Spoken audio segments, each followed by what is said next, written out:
The book of 1 Kings, chapter 1. When King David was very old, he could not keep warm even when they put covers over him. So his attendants said to him, "Let us look for a young virgin to serve the king and take care of him. She can lie beside him so that our lord the king may keep warm." Then they searched throughout Israel for a beautiful young woman, and found Abishag, a Shunammite, and brought her to the king. The woman was very beautiful. She took care of the king and waited on him, but the king had no sexual relations with her. Now Adonijah, whose mother was Haggith, put himself forward and said, "I will be king." So he got chariots and horses ready, with 50 men to run ahead of him. His father had never rebuked him by asking, "Why do you behave as you do?"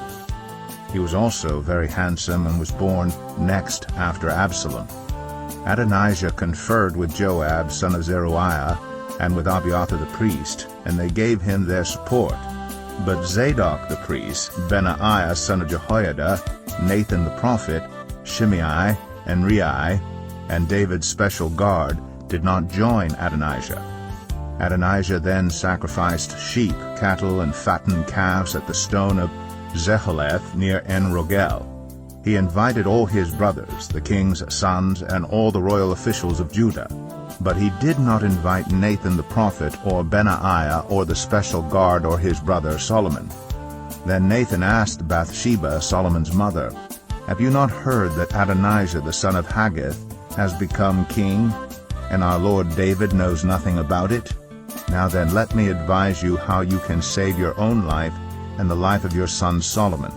Go in to King David and say to him, 'My lord the king, did you not swear to me, your servant, surely Solomon your son shall be king after me, and he will sit on my throne? Why then has Adonijah become king? While you are still there talking to the king, I will come in and add my word to what you have said.'" So Bathsheba went to see the aged king in his room, where Abishag the Shunammite was attending him.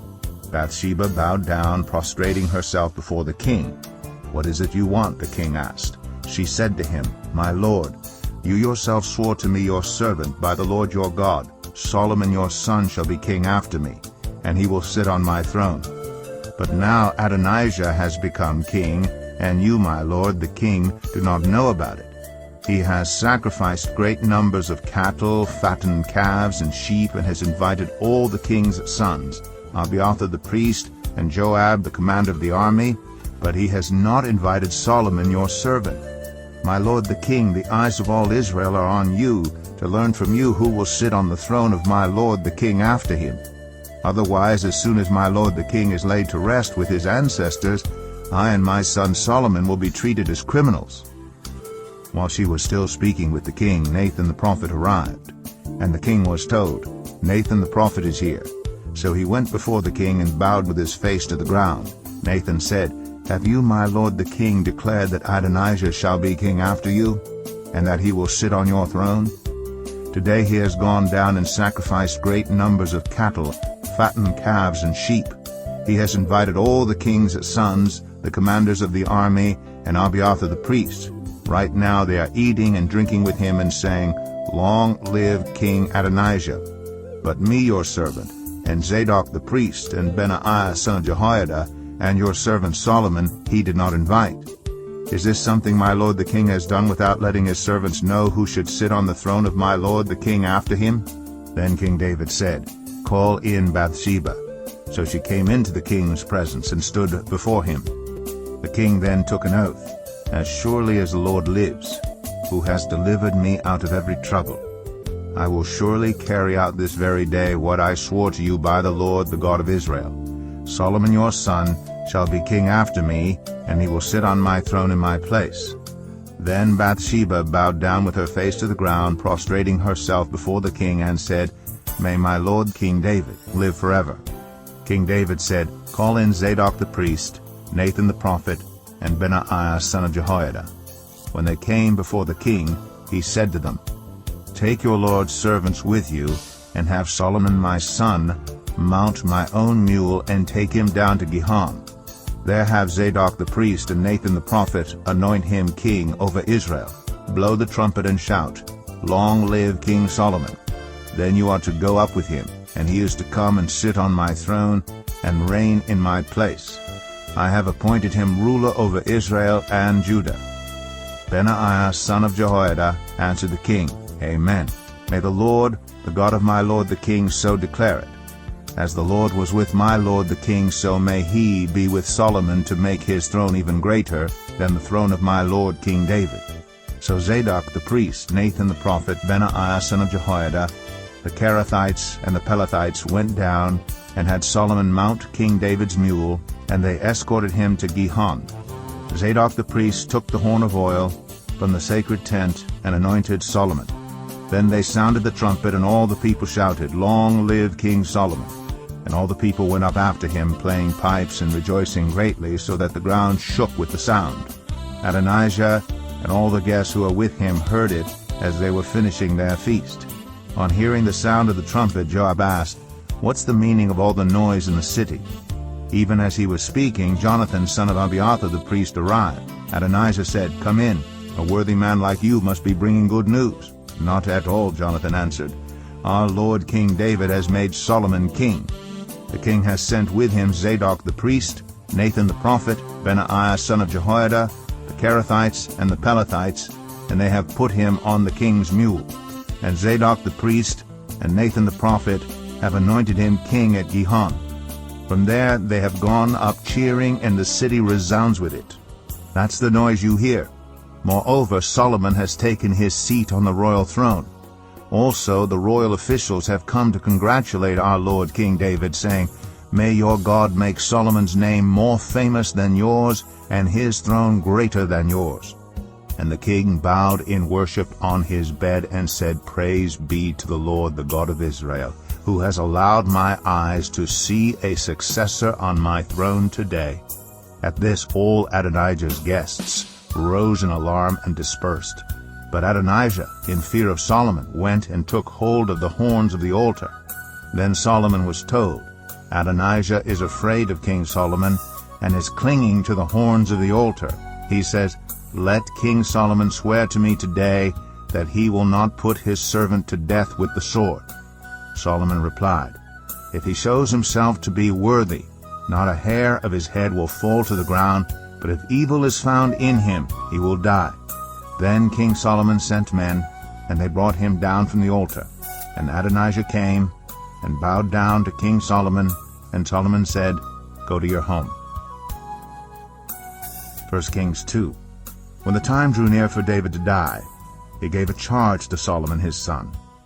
"I'm about to go the way of all the earth," he said. "So be strong, act like a man, and observe what the Lord your God requires. Walk in obedience to him, and keep his decrees and commands, his laws and regulations, as written in the law of Moses. Do this so that you may prosper in all you do and wherever you go, and that the Lord may keep his promise to me. If your descendants watch how they live, and if they walk faithfully before me with all their heart and soul, you will never fail to have a successor on the throne of Israel.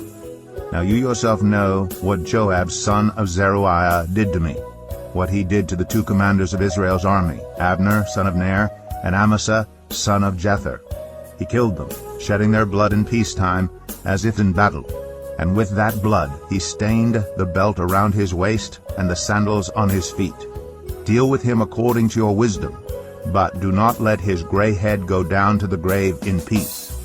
But show kindness to the sons of Barzillai of Gilead, and let them be among those who eat at your table. They stood by me when I fled from your brother Absalom. And remember, you have with you Shimeiah, son of Gera, the Benjamite from Bahurim, who called down bitter curses on me the day I went to Mahanaim. When he came down to meet me at the Jordan, I swore to him by the Lord, I will not put you to death by the sword. But now, do not consider him innocent. You are a man of wisdom. You will know what to do to him. Bring his gray head down to the grave in blood. Then David rested with his ancestors and was buried in the city of David. He had reigned 40 years over Israel, 7 years in Hebron, and 33 in Jerusalem. So Solomon sat on the throne of his father David, and his rule was firmly established. Now Adonijah the son of Haggith went to Bathsheba, Solomon's mother. Bathsheba asked him, "Do you come peacefully?" He answered, "Yes, peacefully." Then he added, "I have something to say to you." "You may say it," she replied. "As you know," he said, "the kingdom was mine. All Israel looked to me as their king. But things changed, and the kingdom has gone to my brother, for it has come to him from the Lord. Now I have one request to make of you. Do not refuse me." "You may make it," she said. So he continued, "Please ask King Solomon, he will not refuse you, to give me Abishag the Shunammite as my wife." "Very well," Bathsheba replied, "I will speak to the king for you." When Bathsheba went to King Solomon to speak to him for Adonijah, the king stood up to meet her, bowed down to her, and sat down on his throne. He had a throne brought for the king's mother, and she sat down at his right hand. "I have one small request to make of you," she said. "Do not refuse me." The king replied, "Make it, my mother, I will not refuse you." So she said, "Let Abishag the Shunammite be given in marriage to your brother Adonijah." King Solomon answered his mother, "Why do you request Abishag the Shunammite for Adonijah? You might as well request the kingdom for him. After all, he is my older brother. Yes, for him, and for Abiathar the priest, and Joab son of Zeruiah." Then King Solomon swore by the Lord, "May God deal with me, be it ever so severely, if Adonijah does not pay with his life for this request. And now, as surely as the Lord lives, he who has established me securely on the throne of my father David, and has founded a dynasty for me, as he promised, Adonijah shall be put to death today." So King Solomon gave orders to Benaiah, son of Jehoiada, and he struck down Adonijah, and he died. To Abiathar the priest the king said, "Go back to your fields in Anathoth. You deserve to die. But I will not put you to death now, because you carried the ark of the sovereign Lord before my father David, and shared all my father's hardships." So Solomon removed Abiathar from the priesthood of the Lord, fulfilling the word the Lord had spoken at Shiloh about the house of Eli.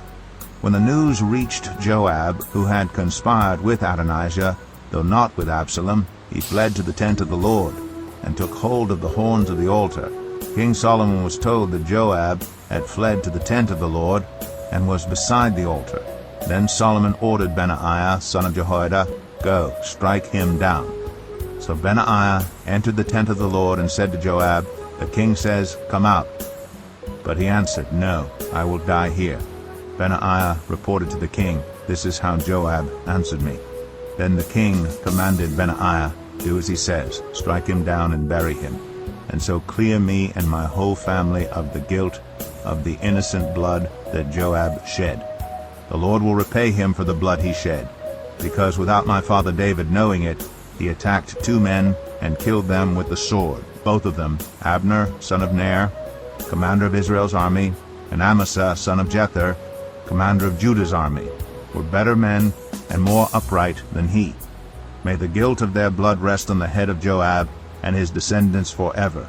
But on David and his descendants, his house and his throne, may there be the Lord's peace forever." So Benaiah, son of Jehoiada, went up and struck down Joab and killed him, and he was buried at his home out in the country. The king put Benaiah, son of Jehoiada, over the army in Joab's position, and replaced Abiathar with Zadok the priest. Then the king sent for Shimei and said to him, "Build yourself a house in Jerusalem and live there, but do not go anywhere else. The day you leave and cross the Kidron Valley, you can be sure you will die. Your blood will be on your own head." Shimei answered the king, "What you say is good. Your servant will do as my lord the king has said." And Shimei stayed in Jerusalem for a long time. But 3 years later, 2 of Shimei's slaves ran off to Achish, son of Maacah, king of Gath, and Shimei was told, "Your slaves are in Gath." At this he saddled his donkey and went to Achish at Gath in search of his slaves. So Shimei went away and brought the slaves back from Gath. When Solomon was told that Shimei had gone from Jerusalem to Gath and had returned, the king summoned Shimei and said to him, "Did I not make you swear by the Lord and warn you? On the day you leave to go anywhere else, you can be sure you will die. At that time you said to me, What you say is good, I will obey. Why then did you not keep your oath to the Lord, and obey the command I gave you? The king also said to Shemaiah, You know in your heart all the wrong you did to my father David. Now the Lord will repay you for your wrongdoing. But King Solomon will be blessed, and David's throne will remain secure before the Lord forever. Then the king gave the order to Benaiah son of Jehoiada, and he went out and struck Shimei down, and he died. The kingdom was now established in Solomon's hands. 1 Kings 3. Solomon made an alliance with Pharaoh king of Egypt, and married his daughter. He brought her to the city of David until he finished building his palace and the temple of the Lord, and the wall around Jerusalem. The people, however, were still sacrificing at the high places because a temple had not yet been built for the name of the Lord. Solomon showed his love for the Lord by walking according to the instructions given him by his father David, except that he offered sacrifices and burned incense on the high places. The king went to Gibeon to offer sacrifices, for that was the most important high place, and Solomon offered 1,000 burnt offerings on that altar. At Gibeon the Lord appeared to Solomon during the night in a dream, and God said, Ask for whatever you want me to give you. Solomon answered, You have shown great kindness to your servant my father David, because he was faithful to you and righteous and upright in heart. You have continued this great kindness to him, and have given him a son to sit on his throne this very day. Now, Lord my God, you have made your servant king in place of my father David. But I am only a little child, and do not know how to carry out my duties. Your servant is here among the people you have chosen, a great people, too numerous to count or number. So give your servant a discerning heart to govern your people, and to distinguish between right and wrong. For who is able to govern this great people of yours? The Lord was pleased that Solomon had asked for this. So God said to him, Since you have asked for this, and not for long life or wealth for yourself, nor have asked for the death of your enemies, but for discernment in administering justice, I will do what you have asked. I will give you a wise and discerning heart, so that there will never have been anyone like you, nor will there ever be. Moreover, I will give you what you have not asked for, both wealth and honor, so that in your lifetime you will have no equal among kings. And if you walk in obedience to me, and keep my decrees and commands as David your father did, I will give you a long life.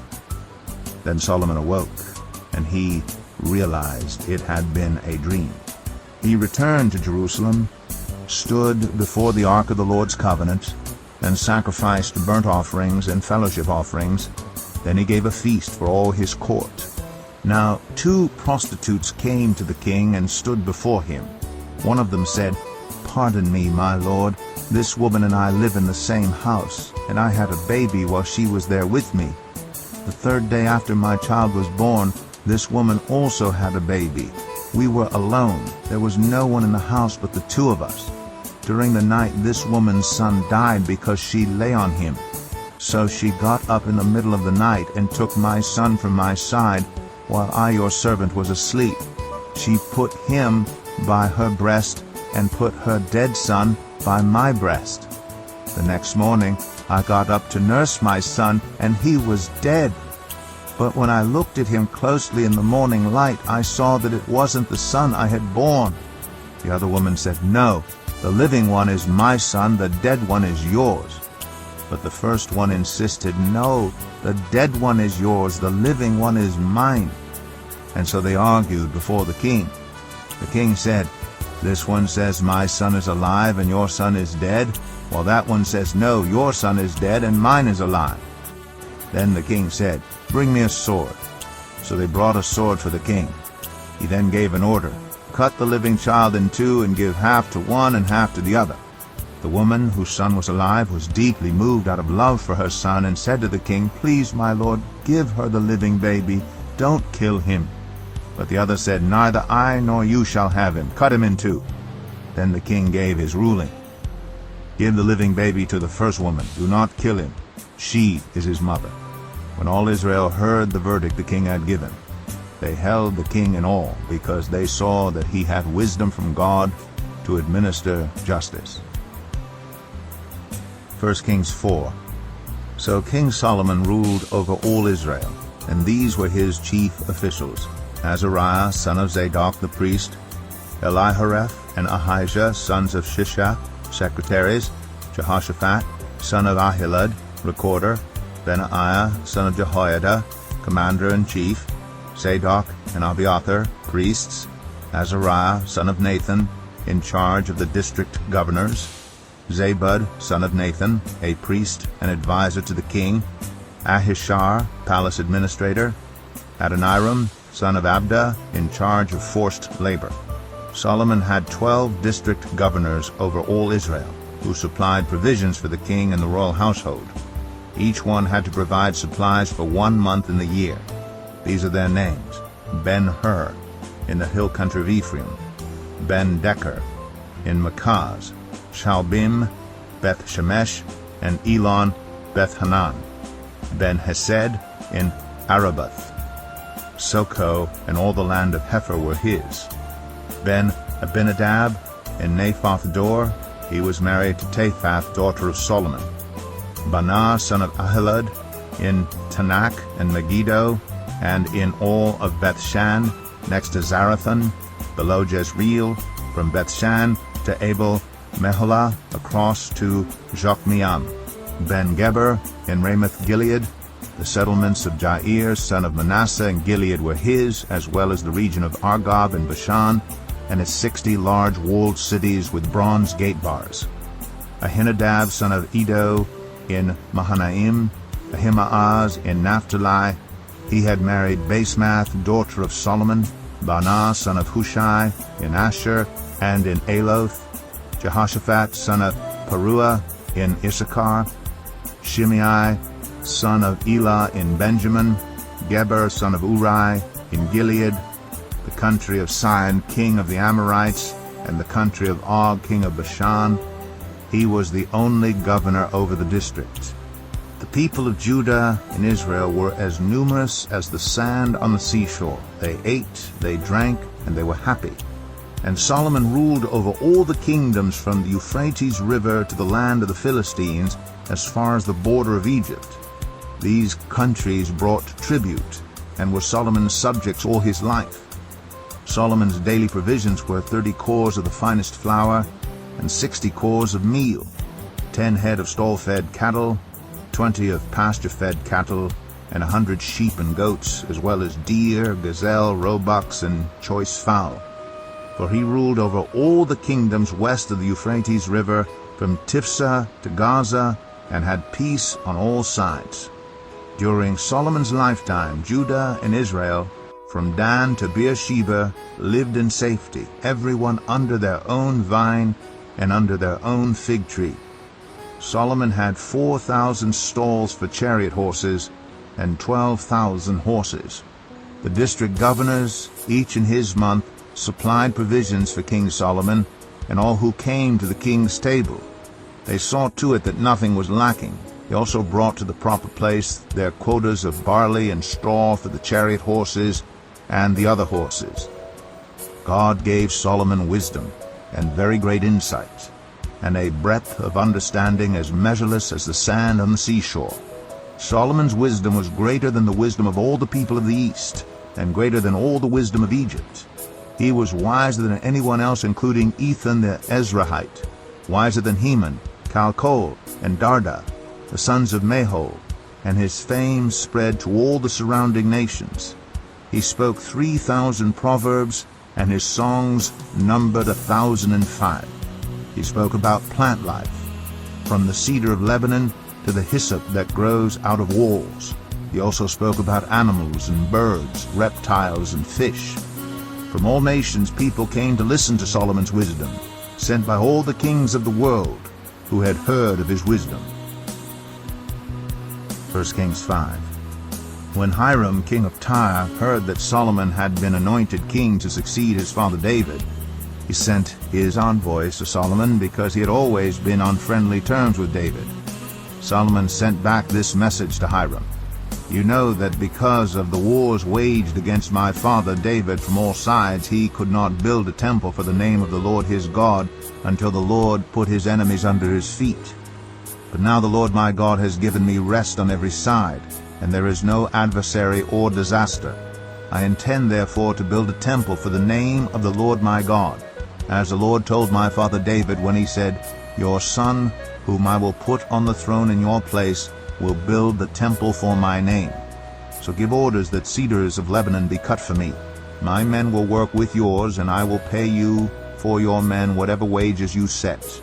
You know that we have no one so skilled in felling timber as the Sidonians.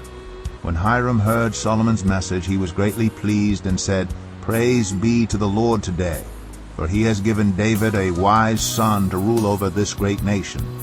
So Hiram sent word to Solomon, I have received the message you sent me and will do all you want in providing the cedar and juniper logs. My men will haul them down from Lebanon to the Mediterranean Sea, and I will float them as rafts by sea to the place you specify.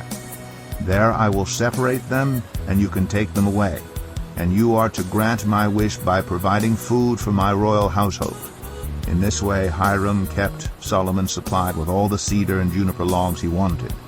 And Solomon gave Hiram 20,000 cores of wheat as food for his household, in addition to 20,000 baths of pressed olive oil. Solomon continued to do this for Hiram year after year. The Lord gave Solomon wisdom, just as he had promised him. There were peaceful relations between Hiram and Solomon, and the two of them made a treaty. King Solomon conscripted laborers from all Israel, 30,000 men. He sent them off to Lebanon in shifts of 10,000 a month, so that they spent 1 month in Lebanon and 2 months at home. Adoniram was in charge of the forced labor. Solomon had 70,000 carriers and 80,000 stone cutters in the hills, as well as 3,300 foremen who supervised the project and directed the workers.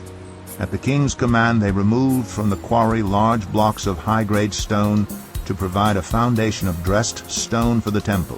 The craftsmen of Solomon and Hiram and workers from Byblos cut and prepared the timber and stone for the building of the temple. 1 Kings 6.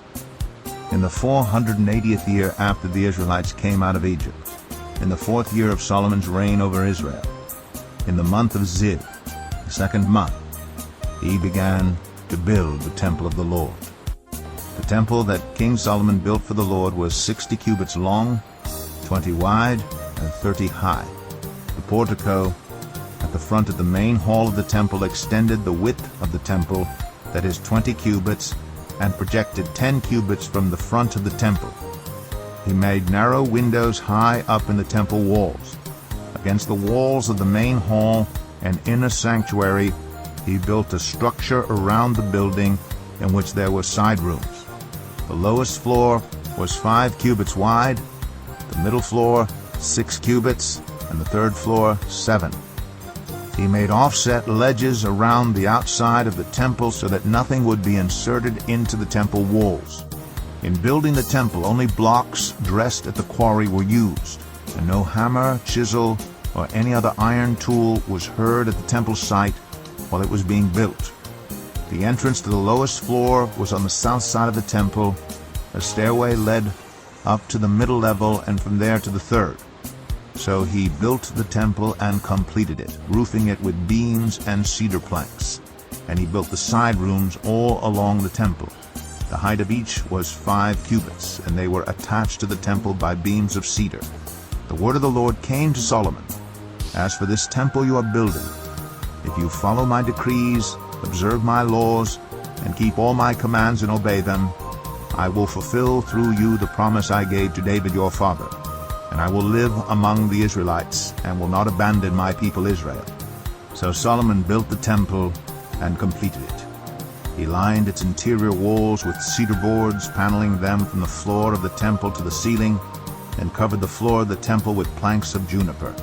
He partitioned off 20 cubits at the rear of the temple with cedar boards from floor to ceiling to form within the temple an inner sanctuary, the most holy place. The main hall in front of this room was 40 cubits long. The inside of the temple was cedar, carved with gourds and open flowers. Everything was cedar, no stone was to be seen. He prepared the inner sanctuary within the temple to set the ark of the covenant of the Lord there. The inner sanctuary was 20 cubits long, 20 wide, and 20 high. He overlaid the inside with pure gold, and he also overlaid the altar of cedar. Solomon covered the inside of the temple with pure gold, and he extended gold chains across the front of the inner sanctuary, which was overlaid with gold. So he overlaid the whole interior with gold. He also overlaid with gold the altar that belonged to the inner sanctuary. For the inner sanctuary he made a pair of cherubim out of olive wood, each 10 cubits high. One wing of the first cherub was 5 cubits long, and the other wing 5 cubits, 10 cubits from wingtip to wingtip. The second cherub also measured 10 cubits, for the 2 cherubim were identical in size and shape. The height of each cherub was 10 cubits. He placed the cherubim inside the innermost room of the temple, with their wings spread out. The wing of one cherub touched one wall, while the wing of the other touched the other wall, and their wings touched each other in the middle of the room. He overlaid the cherubim with gold. On the walls all around the temple in both the inner and outer rooms, he carved a cherubim, palm trees, and open flowers. He also covered the floors of both the inner and outer rooms of the temple with gold. For the entrance to the inner sanctuary he made doors out of olive wood that were 1/5 of the width of the sanctuary.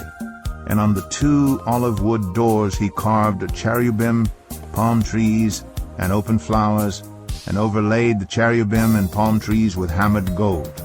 In the same way, for the entrance to the main hall he made door frames out of olive wood that were 1/4 of the width of the hall. He also made 2 doors out of juniper wood, each having 2 leaves that turned in sockets. He carved cherubim, palm trees, and open flowers on them, and overlaid them with gold, hammered evenly over the carvings.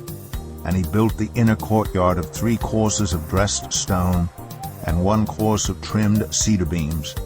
The foundation of the temple of the Lord was laid in the 4th year, in the month of Zib.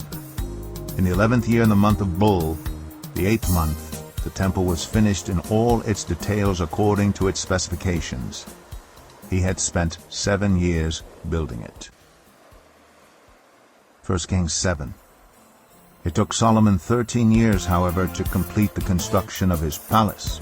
He built the palace of the forest of Lebanon 100 cubits long, 50 wide, and 30 high, with 4 rows of cedar columns supporting trimmed cedar beams. It was roofed with cedar above the beams that rested on the columns, 45 beams, 15 to a row. Its windows were placed high in sets of 3 facing each other. All the doorways had rectangular frames. They were in the front part in sets of 3 facing each other. He made a colonnade 50 cubits long and 30 wide. In front of it was a portico, and in front of that were pillars and an overhanging roof. He built the throne hall, the hall of justice, where he was to judge, and he covered it with cedar from floor to ceiling. And the palace in which he was to live, set farther back, was similar in design. Solomon also made a palace like this hall for Pharaoh's daughter, whom he had married. All these structures, from the outside to the great courtyard and from foundation to eaves, were made of blocks of high-grade stone cut to size and smoothed on their inner and outer faces. The foundations were laid with large stones of good quality, some measuring 10 cubits and some 8. Above were high-grade stones cut to size and cedar beams. The great courtyard was surrounded by a wall of 3 courses of dressed stone and 1 course of trimmed cedar beams, as was the inner courtyard of the temple of the Lord with its portico. King Solomon sent to Tyre and brought Huram, whose mother was a widow, from the tribe of Naphtali, and whose father was from Tyre and a skilled craftsman in bronze. Huram was filled with wisdom, with understanding, and with knowledge to do all kinds of bronze work. He came to King Solomon and did all the work assigned to him.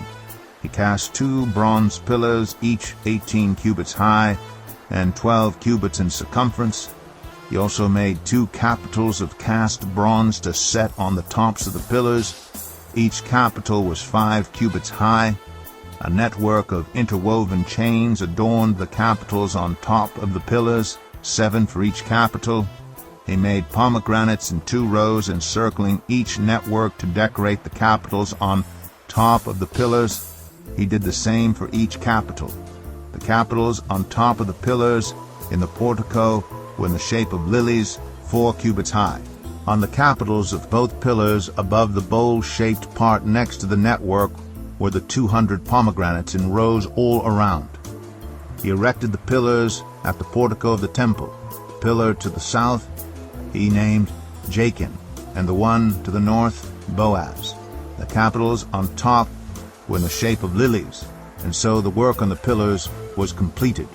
He made the sea of cast metal, circular in shape, measuring 10 cubits from rim to rim and 5 cubits high. It took a line of 30 cubits to measure around it. Below the rim, gourds encircled it, 10 to a cubit. The gourds were cast in 2 rows in one piece with the sea.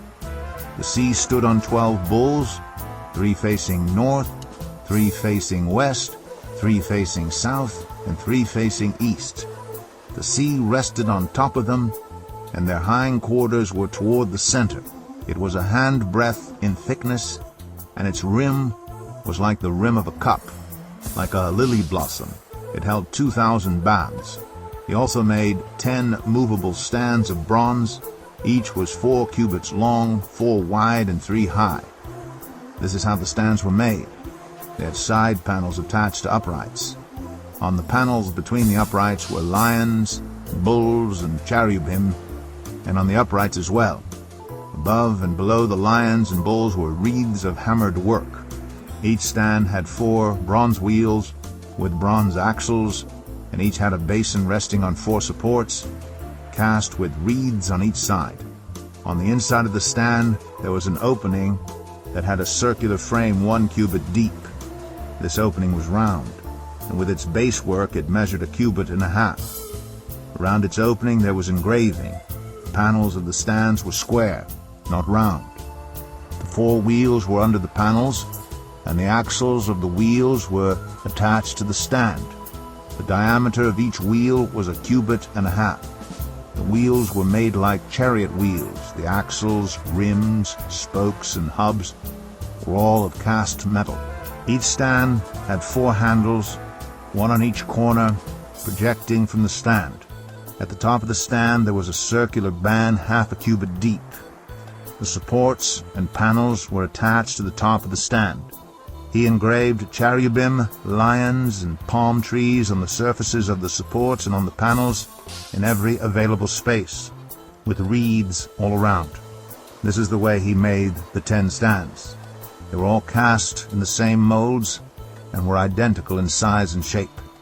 He then made 10 bronze basins, each holding 40 baths and measuring 4 cubits across, 1 basin to go on each of the 10 stands.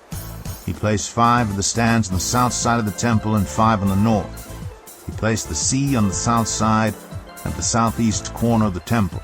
He also made the pots and shovels and sprinkling bowls. So Huram finished all the work he had undertaken for King Solomon in the temple of the Lord: the 2 pillars, the 2 bowl-shaped capitals on top of the pillars, the 2 sets of network decorating the 2 bowl-shaped capitals on top of the pillars, the 400 pomegranates for the 2 sets of network, 2 rows of pomegranates for each network decorating the bowl-shaped capitals on top of the pillars, the 10 stands with their 10 basins, the sea and the 12 bulls under it, the pots, shovels, and sprinkling bowls. All these objects that Huram made for King Solomon for the temple of the Lord were of burnished bronze. The king had them cast in clay molds in the plain of the Jordan between Succoth and Zarethan. Solomon left all these things unweighed because there were so many. The weight of the bronze was not determined.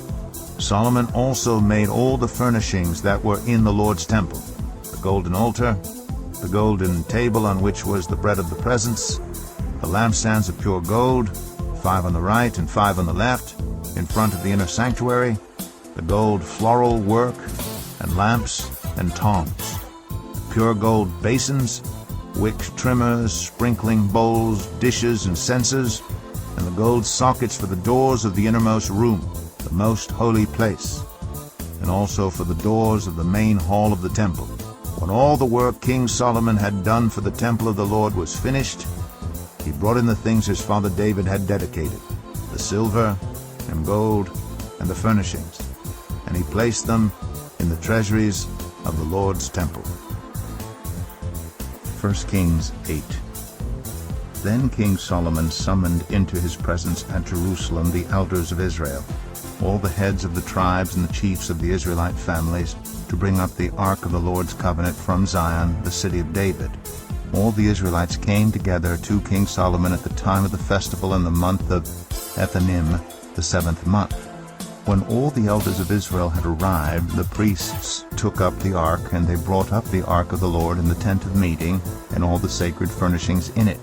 The priests and Levites carried them up, and King Solomon and the entire assembly of Israel that had gathered about him were before the ark, sacrificing so many sheep and cattle that they could not be recorded or counted.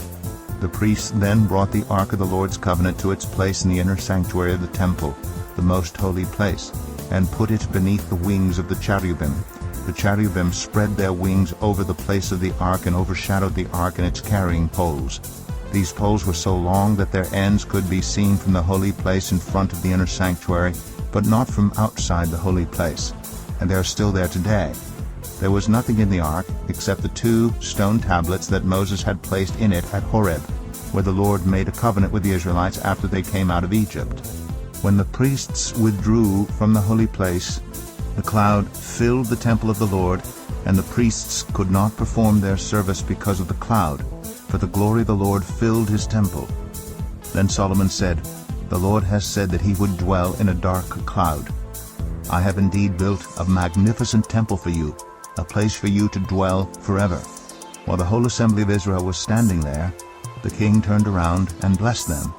Then he said, "Praise be to the Lord, the God of Israel, who with his own hand has fulfilled what he promised with his own mouth to my father David. For he said, 'Since the day I brought my people Israel out of Egypt, I have not chosen a city in any tribe of Israel to have a temple built so that my name might be there. But I have chosen David to rule my people Israel.' My father David had it in his heart to build a temple for the name of the Lord, the God of Israel. But the Lord said to my father David, 'You did well to have it in your heart to build a temple for my name. Nevertheless, you are not the one to build the temple, but your son, your own flesh and blood. He is the one who will build the temple for my name.' The Lord has kept the promise he made. I have succeeded David my father, and now I sit on the throne of Israel, just as the Lord promised, and I have built the temple for the name of the Lord, the God of Israel. I have provided a place there for the ark, in which is the covenant of the Lord that he made with our ancestors when he brought them out of Egypt." Then Solomon stood before the altar of the Lord in front of the whole assembly of Israel, spread out his hands toward heaven, and said, "Lord, the God of Israel, there is no God like you in heaven above or on earth below, you who keep your covenant of love with your servants, who continue wholeheartedly in your way. You have kept your promise to your servant David my father. With your mouth you have promised, and with your hand you have fulfilled it, as it is today. Now, Lord, the God of Israel, keep for your servant David my father the promises you made to him when you said, 'You shall never fail to have a successor to sit before me on the throne of Israel. If only your descendants are careful in all they do to walk before me faithfully, as you have done. And now, God of Israel, let your word that you promised your servant David my father come true. But will God really dwell on earth? The heavens, even the highest heaven, cannot contain you. How much less this temple I have built? Yet give attention to your servant's prayer and his plea for mercy, Lord my God. Hear the cry and the prayer that your servant is praying in your presence this day. May your eyes be open toward this temple night and day, this place of which you said, 'My name shall be there,' so that you will hear the prayer your servant prays toward this place. Hear the supplication of your servant and of your people Israel, when they pray toward this place. Hear from heaven your dwelling place, and when you hear, forgive. When anyone wrongs their neighbor, and is required to take an oath, and they come and swear the oath before your altar in this temple, then hear from heaven and act. Judge between your servants, condemning the guilty by bringing down on their heads what they have done, and vindicating the innocent by treating them in accordance with their innocence. When your people Israel have been defeated by an enemy because they have sinned against you, and when they turn back to you and give praise to your name, praying and making supplication to you in this temple, then hear from heaven, and forgive the sin of your people Israel, and bring them back to the land you gave to their ancestors. When the heavens are shut up, and there is no rain because your people have sinned against you, and when they pray toward this place and give praise to your name, and turn from their sin because you have afflicted them, then hear from heaven, and forgive the sin of your servants, your people Israel. Teach them the right way to live, and send rain on the land you gave your people for an inheritance.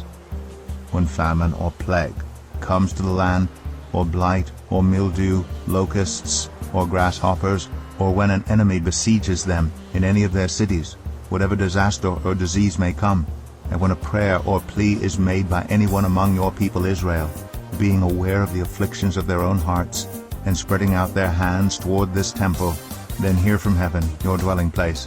Forgive and act. Deal with everyone according to all they do, since you know their hearts, for you alone know every human heart, so that they will fear you all the time they live in the land you gave our ancestors. As for the foreigner who does not belong to your people Israel, but has come from a distant land because of your name, for they will hear of your great name, and your mighty hand, and your outstretched arm, when they come and pray toward this temple, then hear from heaven your dwelling place. Do whatever the foreigner asks of you, so that all the peoples of the earth may know your name and fear you, as do your own people Israel, and may know that this house I have built bears your name. When your people go to war against their enemies, wherever you send them, and when they pray to the Lord toward the city you have chosen and the temple I have built for your name, then hear from heaven their prayer and their plea, and uphold their cause. When they sin against you, for there is no one who does not sin, and you become angry with them and give them over to their enemies, who take them captive to their own lands, far away or near, and if they have a change of heart in the land where they are held captive, and repent and plead with you in the land of their captors, and say, We have sinned, we have done wrong, we have acted wickedly, and if they turn back to you with all their heart and soul in the land of their enemies, who took them captive, and pray to you toward the land you gave their ancestors, toward the city you have chosen, and the temple I have built for your name, then from heaven your dwelling place hear their prayer and their plea, and uphold their cause, and forgive your people who have sinned against you. Forgive all the offenses they have committed against you, and cause their captors to show them mercy, for they are your people and your inheritance, whom you brought out of Egypt, out of that iron-smelting furnace. May your eyes be open to your servants' plea, and to the plea of your people Israel, and may you listen to them whenever they cry out to you. For you singled them out from all the nations of the world to be your own inheritance, just as you declared through your servant Moses, when you, sovereign Lord, brought our ancestors out of Egypt. When Solomon had finished all these prayers and supplications to the Lord, he rose from before the altar of the Lord, where he had been kneeling with his hands spread out toward heaven. He stood and blessed the whole assembly of Israel in a loud voice, saying, Praise be to the Lord, who has given rest to his people Israel, just as he promised. Not one word has failed of all the good promises he gave through his servant Moses. May the Lord our God be with us as he was with our ancestors. May he never leave us nor forsake us. May he turn our hearts to him, to walk in obedience to him, and keep the commands, decrees, and laws he gave our ancestors.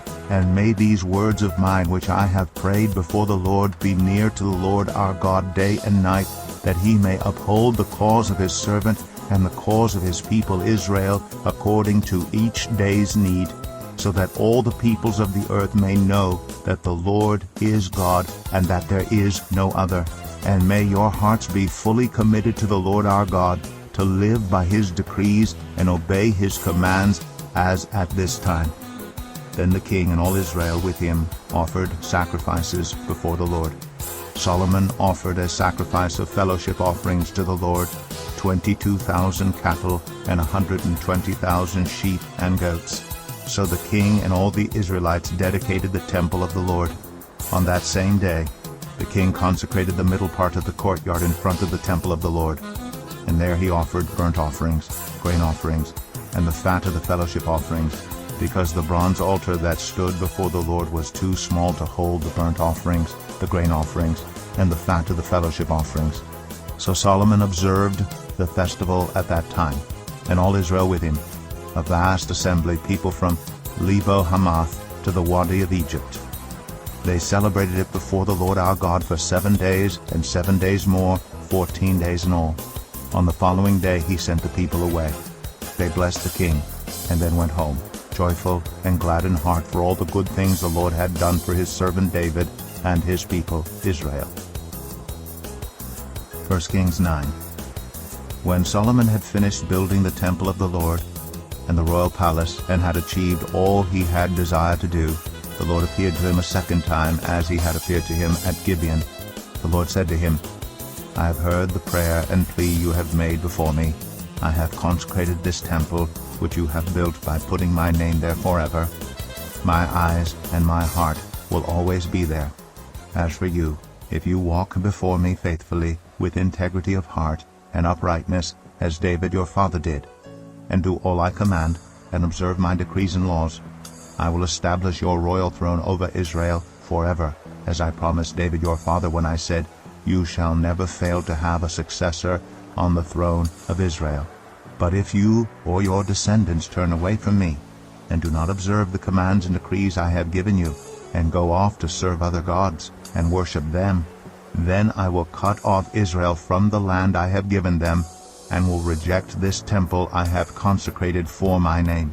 Israel will then become a byword, and an object of ridicule among all peoples. This temple will become a heap of rubble. All who pass by will be appalled, and will scoff and say, Why has the Lord done such a thing to this land and to this temple? People will answer, Because they have forsaken the Lord their God, who brought their ancestors out of Egypt, and have embraced other gods, worshipping and serving them. That is why the Lord brought all this disaster on them. At the end of 20 years, during which Solomon built these two buildings, the temple of the Lord and the royal palace, King Solomon gave 20 towns in Galilee to Hiram king of Tyre, because Hiram had supplied him with all the cedar and juniper and gold he wanted. But when Hiram went from Tyre to see the towns that Solomon had given him, he was not pleased with them. What kind of towns are these you have given me, my brother? He asked. And he called them the land of Kabul, a name they have to this day. Now Hiram had sent to the king 120 talents of gold. Here is the account of the forced labor King Solomon conscripted to build the Lord's temple, his own palace, the terraces, the wall of Jerusalem, and Hazor, Megiddo, and Gezer. Pharaoh, king of Egypt, had attacked and captured Gezer. He had set it on fire.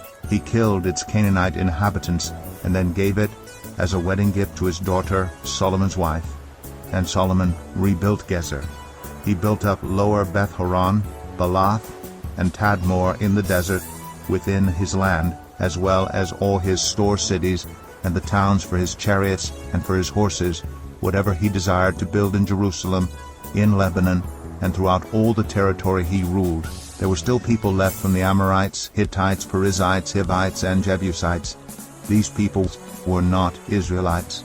Solomon conscripted the descendants of all these people remaining in the land, whom the Israelites could not exterminate, to serve as slave labor, as it is to this day. But Solomon did not make slaves of any of the Israelites. They were his fighting men, his government officials, his officers, his captains, and the commanders of his chariots and charioteers.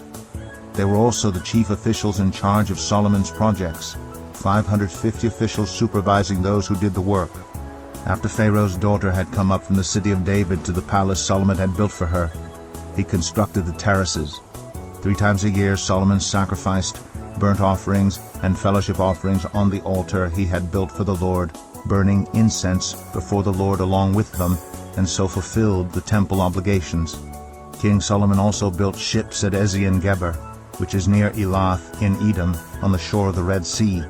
And Hiram sent his men, sailors who knew the sea, to serve in the fleet with Solomon's men. They sailed to Ophir, and brought back 420 talents of gold, which they delivered to King Solomon.